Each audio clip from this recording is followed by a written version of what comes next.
শিক্ষক দিবসে সবাই মিলে দাদাকে দিয়েছিলাম ছোট্ট করে সারপ্রাইজ। সে তো রীতিমতো অবাক হয়ে গেছিল আর অনেক খুশিও হয়েছিল। দাদা এক সময় আমার শিক্ষাগুরু ছিল, তাই বৌদি বোন সবাই মিলে একটা ছোট্ট আয়োজন করেছিলাম।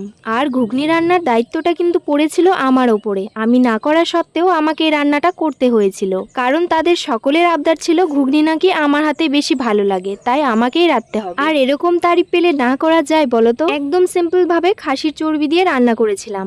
কালকের সন্ধেটা সবাই মিলে বেশ মজা করেই কেটেছিল। জীবনে সুখ দুঃখ ওঠাপড়া এসব লেগেই থাকবে, কিন্তু এই ছোট্ট ছোট্ট আনন্দের মুহূর্তগুলো স্মৃতির পাতায় যেন গেঁথে থাকে। উদ্দেশ্য ছিল দাদাকে সারপ্রাইজ দেওয়া, কিন্তু ফ্যামিলির সবাই মিলে যখন সেলিব্রেট করা হলো, কেন জানি না অজান্তেই আনন্দটা দ্বিগুণ হয়ে গেল। আমার মনে হয় যে কোনো ছোটখাটো ওকেশনে সাধ্যের মধ্যে আয়োজন করে ফ্যামিলির সঙ্গে সেলিব্রেট করা উচিত। এখন আধুনিকতার যুগে কে আর কতটুকুই বা সময় কাটায় ফ্যামিলির সাথে। তো চলো, আজকের ভিডিওটা তোমাদের কেমন লেগেছে কমেন্টে অবশ্যই জানিও।